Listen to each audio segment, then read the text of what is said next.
नमस्कार माझ्या गोड ताईंनो, कशा आहात सगळ्या? मी सरिता आणि खूप मनापासून स्वागत आहे तुम्हा सगळ्यांचं पुन्हा एकदा आपल्या एका नवीन व्हिडिओमध्ये स्टिच विथ सरितावर. वेळेला जो मी ब्लाऊज घातलेला आहे, हा जो ब्लाऊज मी वेअर केलेला आहे, या ब्लाऊजला डिझाईन करताना बऱ्याच आपल्या मैत्रिणींची गडबड होते. तर हा डिझाईन कसा केलेला आहे किंवा हा जो पफ आहे तो कसा आलेला आहे, प्रॉपर फिटिंग तुम्ही पाहू शकता. ब्लाऊजचं अगदी प्रॉपर फिटिंग बसलेलं आहे आणि हा पफची डिझाईनसुद्धा खूप सुंदर आलेली आहे. तर मग वेळ न घालवता कटिंग करूया किंवा कटिंग पाहूया. पण त्या अगोदर आपले असे छान छान व्हिडिओ पाहण्यासाठी सगळ्यात अगोदर पटकन आपल्या चॅनलला सबस्क्राईब मात्र करायला अजिबात विसरू नका. व्हिडिओ आवडल्यानंतर लाईक करत जा, जास्तीत जास्त शेअर करत जा किंवा बिगिनर्सना सुद्धा या गोष्टी माहिती व्हाव्या त्यासाठी शेअर करणं अतिशय गरजेचं आहे. चला मग व्हिडिओ आता कंटिन्यू करूयात. इथे मी एक पेपरवर तुम्हाला ही स्लीव्स कटिंग करून दाखवणार आहे. पेपर यासाठी घेतलेला आहे की तुम्ही सुद्धा अशाच प्रकारची स्लीव्स पेपरवरती कटिंग करून ठेवू शकता, जी की तुम्हाला नेहमी फॉर्म्युला म्हणून यूज होऊ शकते. याच्यामध्ये फक्त स्लीव्हची उंची कमी जास्त होऊ शकते, ती तुम्हाला ॲडजस्ट करावी लागेल.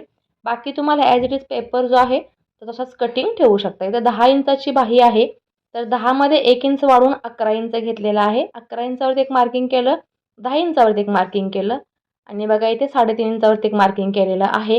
हे 3 मार्किंग एकत्र करून घेतल्यानंतर ह्याची रुंदी किती घ्यायची आहे, तर 10 इंच घ्यायची आहे. तुमच्या चेस्ट साईजच्या मापानुसार ही रुंदी घेऊ शकता. 9.5 येते, 10 येते, 10.5 येते, 11 इंच सुद्धा येते किंवा 12 इंच सुद्धा येते.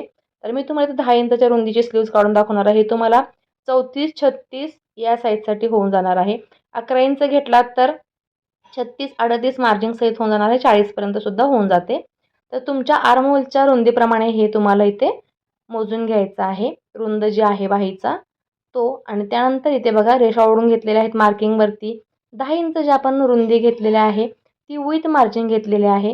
तर त्यानंतर इथे आपल्याला आपला दंडघेर किती आहे किंवा बॉटम किती आहे, तर 6 इंच आहे. 6 इंचावरती मार्किंग करायचं आहे आणि मार्जिन इथे 1.5 इंच घ्यायचं आहे. म्हणजे इथे आपण 6 प्लस 1.5 7.5 इंच घेतलेलं आहे. 7.5 इंचावरून वरती 10 इंच जे घेतलेलं आहे आपण मार्किंग, तिथे इथे आपल्याला बरोबर रेष ओढून घ्यायची आहे आणि 1.5 इंचावरती सुद्धा आपल्याला रेष ओढून घ्यायची आहे. हा झाला आपला मुंड्याचा घेर आहे तो. त्यानंतर आपण इथे 11 इंचावरती जे मार्किंग केलेलं आहे तिथे अगदी फ्री हँडनी तुम्ही या बाहीचा असा शेप देऊ शकता किंवा आकार काढू शकता. कुठल्याही फॉर्म्युल्याची इथे झंझट नाही, कुठल्याही किती मायनस किती प्लस हे सुद्धा लक्षात घ्यायची गरज नाही. अगदी बिगनर्स जरी असतील तरी सुद्धा त्यांना साधी सोपी ही बाही काढता येईल. आता ह्याची उंची किती आहे, तर 10 इंच. 10 इंचामध्ये आपण 1 इंच वाढवलेला आहे, 11 इंच झालेलं आहे टोटल. त्यानंतर बघा इथे आपण डाऊन किती आलेलो आहोत, तर मुंड्यासाठी 3.5 इंच डाऊन आलेलो आहोत. 3.5 इंच प्रॉपर हे तुमचं मार्जिन राहते. स्टँडर्ड मार्जिन म्हटलं तरी चालेल. दंडघेर 6 इंच आहे, 1.5 इंच मार्जिन घेतलेलं आहे. म्हणजे ते 7.5 इंच आपल्याला बरोबर बॉटम झालेला आहे मार्जिन सहितचा. हे झालं तुमचं क्लिअर. आता ही तुमची साधी सोपी जी बाही झालेली आहे ही तुम्हाला कटिंग करून घ्यायची आहे जेव्हा तुम्ही एल्बो स्लीव्ज कराल तेव्हा. तर इथून पुढे आपल्याला काय करायचं आहे, वरती ज्या चुन्या आहेत किंवा जी डिझाईन आहे बाहीची पफवाली,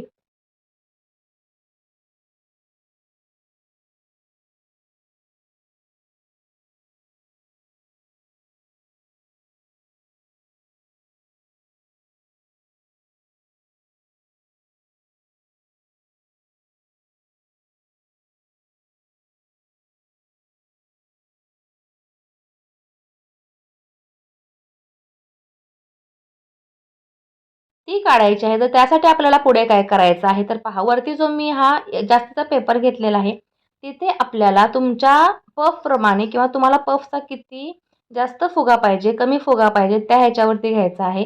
तर मी इथे 3.5 इंच घेतलेला आहे. जो मी तुम्हाला सुरुवातीचा ब्लाऊज घालून दाखवला होता, मी जो घातलेला ब्लाऊज होता त्याप्रमाणे तुम्हाला डिझाईन करायची असेल तर 3.5 इंच घ्यायचं आहे. 3.5 इंच आपल्याला इथे रेष ओढून घ्यायची आहे आणि 3.5 इंच आपण शेजारी सुद्धा घेतलेला आहे, म्हणजे पुढच्या बाजूला जे आहे तिथे सुद्धा 3.5 इंचावरती एक रेष ओढून घ्यायची आहे आणि अशा प्रकारे हा बॉक्स तयार होतो. आता हे झालं तुमचं मार्किंग जे आहे ते मेजरमेंट प्रमाणे. तर याच्यावरून तुम्हाला बघा पफसाठी कसं मार्किंग टाकायचं आहे, तर या पद्धतीने तुम्हाला हे मार्किंग टाकायचं आहे. अगदीच बिगनर्स असाल तर तुमचं मार्किंग असं होऊ शकतं बरं का. पण तुम्हाला जर या गोष्टीची सवय असेल, फ्री हँडनी मार्किंग करायची सवय असेल, तर तुम्ही हे परफेक्ट मार्किंग अशा पद्धतीने टाकू शकता. आता हे आपलं एक्झॅक्टली बरोबर जे आहे ते मार्किंग हवं असेल, आपल्याला जे हवं आहे ते आहे. आता हे जे आतलं मार्किंग आहे तुमचं, जर असं डबल मार्किंग करताना प्रॉब्लेम झाला किंवा डबल मार्किंग करावं लागलं, काही प्रॉब्लेम होत नाही. याचसाठी मी तुम्हाला इथे डबल मार्किंग करून दाखवलेलं आहे. बिगनर्स असतील तर पटकन थोडंसं धाडस होत नाही, प्रॅक्टिस नसतं, प्रॅक्टिसची कमतरता असल्यामुळे तुमचं हे मार्किंग असं होऊ शकतं. अजिबात घाबरू नका. तुम्हाला पुढे फ्री हँडनी अर्धा इंच पाऊण इंच पुढे गेलात तरीही चालेल. आता इथं आपण उंचीच्या वरती जी उंची घेतलेली आहे पफसाठी ती 3.5 इंच घेतलेली आहे आणि 3.5 इंच खाली घेतली होती पुढे समोरच्या बाजूला. याची लांबी आणि रुंदी 3.5 इंच घेतली. पण आपल्याला जर हा पफचा आकार बरोबर द्यायचा असेल किंवा बरोबर येत नसेल तर तुम्ही 4 इंच 4.25 इंच सुद्धा घेऊ शकता. काहीच प्रॉब्लेम येत नाही. जसं की मी तुम्हाला मार्किंग करताना दोन्हीही मार्किंग दाखवलेले आहेत. असं नाही की आपण एक मार्किंग घेतलं ते केलं की पुन्हा आपल्याला हालताच येत नाही, मार्किंग पुढे करताच येत नाही. तर न घाबरता, न टेन्शन घेता किंवा न बिथरता तुम्ही असं हे डबल मार्किंगसुद्धा करू शकता. कारण शेवटी पेपर आहे. चुकलं तर पुन्हा आपण मार्किंग करू शकतो. सो आपल्याला अशा पद्धतीची काहीही कटिंग मिळते. ही कटिंग तुम्ही ॲज इट इज अस्तरवरती मेन फॅब्रिकवरती ठेवून करायची आहे. तुम्हाला इथे चुन्या कशा घालायच्या ते सुद्धा सांगते.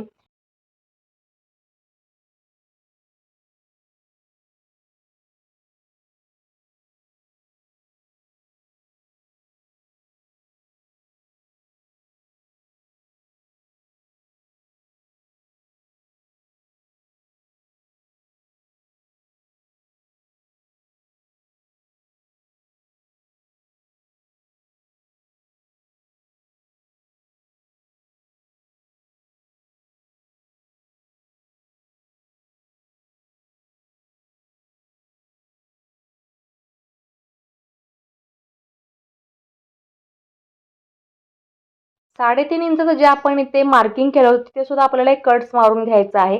म्हणजे या ज्या प्लेट्स आहेत त्या तुम्हाला अंदाजे इथपर्यंतच घालायच्या आहेत. साधारण या बाजूला 4 ते 5 प्लेट्स आणि त्या बाजूला 4 ते 5 प्लेट्स सेंटरपासून शोल्डरच्या इथे येणार आहेत. सो तुम्हाला हा अंदाज यावा त्यासाठी कट्स मारून घेतलेले आहेत.